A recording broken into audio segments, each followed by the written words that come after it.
बिस्मिल्लाहिर्रहमानिर्रहीम। अस्सलाम वालेकुम नाजरीन, तमाम दोस्त अहबाब को एक नई वीडियो के साथ आपके अपने चैनल में खुश आमदीद। दोस्तों, इस वक्त मैं मौजूद हूँ सियालकोट सिटी में। माशाल्लाह काफ़ी खूबसूरत प्यारे सेहतमंद बछड़े आ चुके हैं ईद के लिए। तो इनके मालिक हमारे साथ मौजूद हैं, उनसे पूछा जाएगा ये किस इलाके से बछड़े लेकर आए, इनकी क्या कीमत है, इनका क्या वज़न है, दांतों से क्या है। तो कोशिश करेंगे कि एक एक बछड़े को दिखाया जाए, उसकी कीमत मालूम की जाए। तो वीडियो को मुकम्मल लाजमी देखें, लाइक करें, शेयर करें, कमेंट करें। इसके अलावा साइडों पर और काफ़ी ज़्यादा लोग बछड़े लेकर आए हैं, तो उनकी वीडियोस भी बनाएंगे। अभी ये जो सामने जानवर नज़र आ रहे हैं, इनकी वीडियो बनाई जाएगी, इनके मालिक से इनके मतलब तफसील से पूछा जाएगा। ये देख लें आप इनके कुछ जानवर। तो वीडियो में साथ चलकर आपको मज़ीद इनके जानवर दिखाते हैं। तो अभी इनके मालिक से इनकी कीमत मालूम करते हैं, इनकी खसूसियात पूछते हैं। तो चलिए इनके मालिक से बात करते हैं। अस्सलाम वालेकुम। वालेकुम सलाम। भाईजान की ना है तुहाडा? खालिद। खालिद साहब, इस टाइम तुसीं सियालकोट च मौजूद हो? जी भाई। पुल है एक नेकापुरा तो रोड जाता है अकबराबाद नूं, उत्थे अगे मैटोन रामगढ़ा स्टाप है, उत्थे तुसीं जानवर लिआंदे ने? बिल्कुल लिआंदे। ते किन्ने जानवर लैके आए हो? 36 जानवर। 36 लैके आए हो?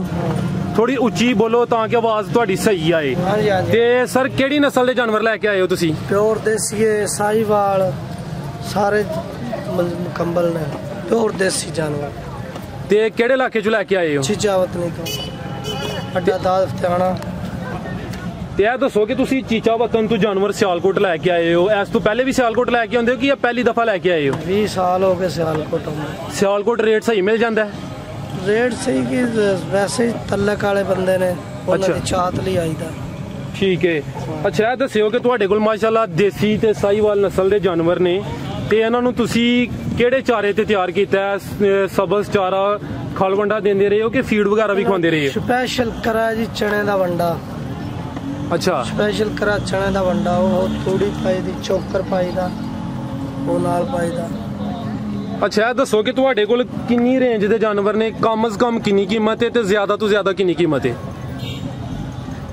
लाख तो लाख के 1.5 लाख ताईं।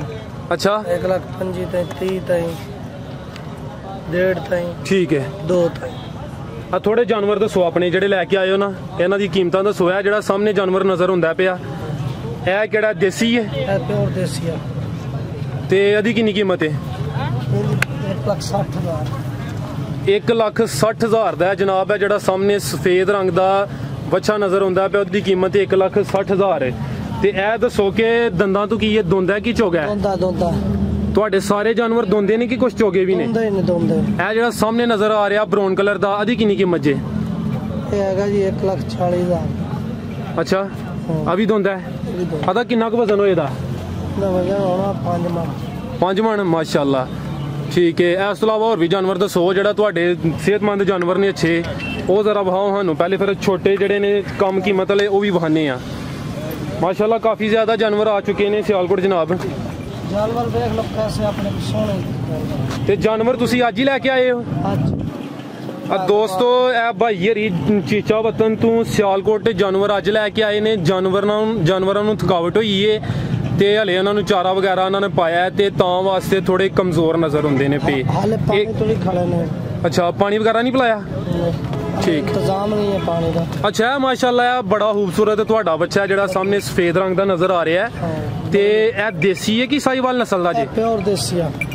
सामने आके दसो ताकि नाज़रीन नूं पता लगे कि उन्हां दा मालिक अपने बच्चों दी खूबियां दसदा पिया। प्योर देसी बच्चा जनाब है, सफेद कलर दा।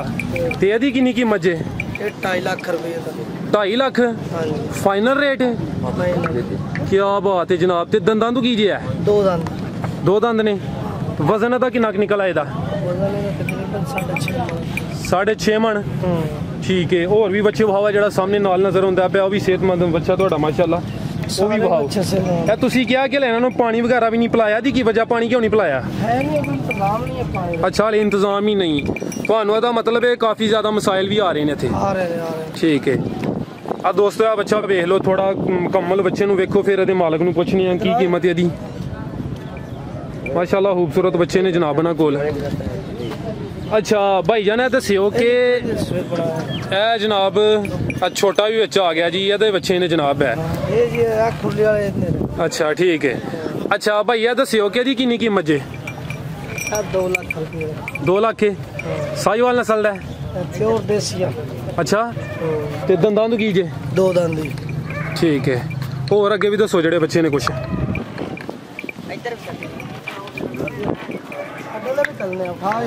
ਜਿਹੜੇ ਕਮ ਕੀਮਤ ਵਾਲੇ ਨੇ ਕੁਛ ਉਹ ਦੱਸੋ। ਹਾਂ ਥੋੜੇ ਕਮ ਰੇਟ ਵਾਲੇ ਵੀ। ਇਹ ਬੱਚਾ ਤੇ ਕਾਫੀ ਸੁਤਰੇ ਆ ਤੇ ਇਹਦਾ ਕਿੰਨਾ ਕੁ ਰੇਟ ਹੈ? 2.5 ਲੱਖ ਰੁਪਏ। 2.5 ਲੱਖ ਹੈ।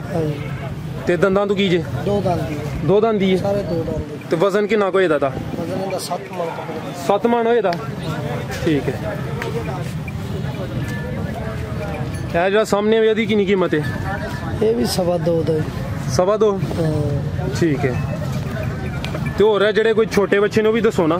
ਇਹ ਤੇ ਤੁਸੀਂ ਵੱਡੇ ਬੱਚੇ ਦੱਸੇ ਨੇ। ਇਹ ਛੋਟੇ ਲੱਖ ਤੋਂ ਉੱਤੇ ਵਾਲੇ ਨੇ। ਲੱਖ ਤੋਂ ਉੱਤੇ ਵਾਲੇ ਨੇ। ਇਹ ਜਿਹੜੇ ਨੇ ਸਾਹਮਣੇ ਤੁਹਾਡੇ ਨੇ? ਹਾਂ ਆਪਣੇ ਨੇ ਸਾਰੇ ਮੇਰੇ। ਇਹਨਾਂ ਦੀ ਕਿੰਨੀ ਕੀਮਤ ਹੈ? ਤੇ ਛੋਟੇ ਛੋਟੇ ਨੇ ਥੋੜੇ ਕਮਜ਼ੋਰ ਵੀ ਨੇ। ਹਾਂ ਇਹਨਾਂ ਦੀ 90 ਦਾ। ਅੱਛਾ ਠੀਕ ਹੈ। ਸਾਹਮਣੇ ਆ ਕੇ ਦੱਸੋ ਅਗਰ ਕੋਈ ਬੰਦਾ ਤੁਹਾਡੇ ਕੋਲੋਂ ਬੱਚੇ ਖਰੀਦਣਾ ਚਾਹੁੰਦਾ ਹੈ ਤੁਹਾਡੇ ਨਾਲ ਫੋਨ ਤੇ ਰਾਬਤਾ ਕਰੇ ਕਿ ਇੱਥੇ ਡਾਇਰੈਕਟ ਆਈਏ? ਡਾਇਰੈਕਟ ਆਓ।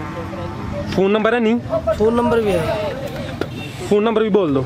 0304 42 86 907। 0304 42 86 907। 907 7 907। ਤੇ ਤੁਹਾਡੇ ਕੁਝ ਜਾਨਵਰ ਹੋਰ ਵੀ ਹੋਣੇ ਨੇ ਕਿ ਬਸ ਆਈ ਜੇ? ਆਉਣੇ ਨੇ। ਕਿੰਨੇ ਕੁ ਹੋਣੇ ਨੇ ਹੋਰ? ਤਕਰੀਬਨ 50-60 ਤੇ ਬੱਚੇ ਨੇ ਕਿ ਕੋਈ ਬੱਕਰੇ ਵਗੈਰਾ ਵੀ ਆ ਜੇ? ਬੱਕਰੇ ਨਹੀਂ ਬੱਚੇ ਹੀ ਆਉਣ। ਜੀ ਭਾਈਜਾਨ ਬੜੀ ਮਿਹਰਬਾਨੀ ਜਨਾਬ, ਤੁਸੀਂ ਬੱਚੇ ਵਹਾਏ ਨੇ ਆਪਣੇ, ਉਹਨਾਂ ਦੀਆਂ ਕੀਮਤਾਂ ਦੱਸੀਆਂ ਨੇ ਜਨਾਬ, ਬਹੁਤ ਮਿਹਰਬਾਨੀ, ਸ਼ੁਕਰੀਆ। ਅੱਲਾ ਇਹਦੀ ਵੀ ਹਾਫਿਜ਼। ਤਸਵੀਰ ਬਣਾਈ। ਇਹ ਜਨਾਬ ਹੈ ਤੁਹਾਡਾ ਬੇਟਾ ਹੈ? ਠੀਕ ਹੈ। ਬੜਾ ਖੁਸ਼ ਹੈ। ਇਹਨੂੰ ਕਿਉਂ ਖੁਸ਼ ਕੀਤਾ ਜੇ? ਬੱਚੇ ਪੋਤੇ ਲਿਆਣੇ ਤਾਂ ਵਾਸਤੇ? ਚਲੋ ਠੀਕ ਹੈ ਜਨਾਬ, ਬੜੀ ਮਿਹਰਬਾਨੀ। ਅੱਲਾ ਹਾਫਿਜ਼।